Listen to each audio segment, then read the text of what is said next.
Now, Sentleeng Lehihi has been following that story for us and joins us live. Sentleeng, good afternoon at this hour. Perhaps you could just bring us the latest in terms of the post-mortems regarding those who've passed away. Have the families come to identify their bodies? Walk us through what's transpiring on your end as we speak.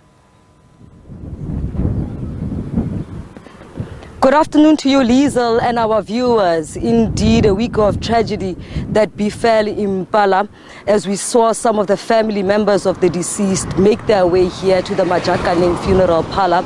We understand that some other family members will also be making their way here as the day progresses. It is quite unfortunate that in their heartache and in this disaster that has struck them, they've really requested us to give them the space that they absolutely need to come to terms with this unexpected loss. We saw them in our attempts to speak to them, with them saying categorically that they're not ready to speak to us, and they would like for us to just, make way for them as they make peace, identify their deceased, and also engage with the members or representatives of the funeral parlor about arrangements getting them home. As you'd understand, among the 11 deceased, some of them are from Lesotho, some of them are from the Eastern Cape, one from Carltonville, and yet another from Rustenburg here. So we expect that these families will be allowed, as we saw them go into the facilities of the funeral parlor, to identify their family members. But we have not had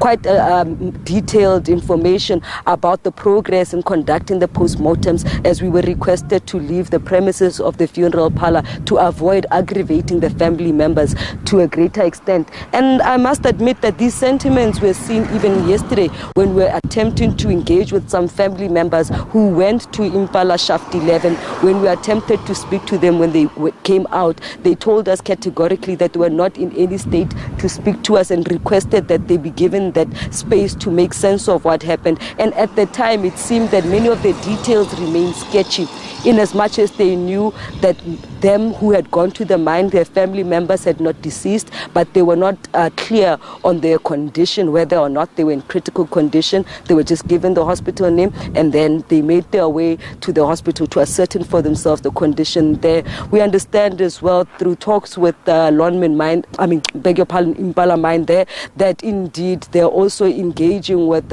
families and workers' representatives to plan ahead for perhaps some sort of memorial in the coming week. And we expect that AMCU will also, go ahead with the representation of the families, because they have been actually leading the delegation of families that have come here to this funeral parlor. Sentleeng, thank you for that update. So as the preparations for the funeral is underway, investigations continue, what's been the response from Impala Platinum Mine as well? And in terms of operations, how has this obviously also affected operations? When are they set to resume as well?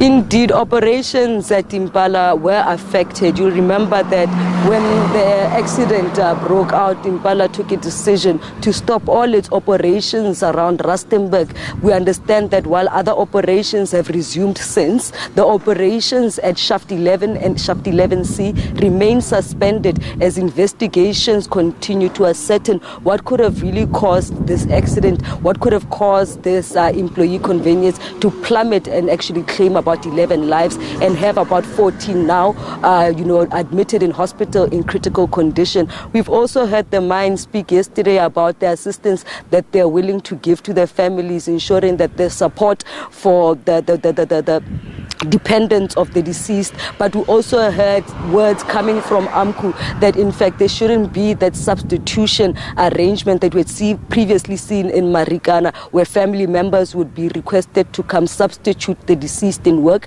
They've actually requested that the salaries of the family member who was employed there should be given to his surviving family members until their lifetime would expire, so to speak. And they've also requested that the mine look into building these families' homes, as their breadwinner and the head of home has actually passed.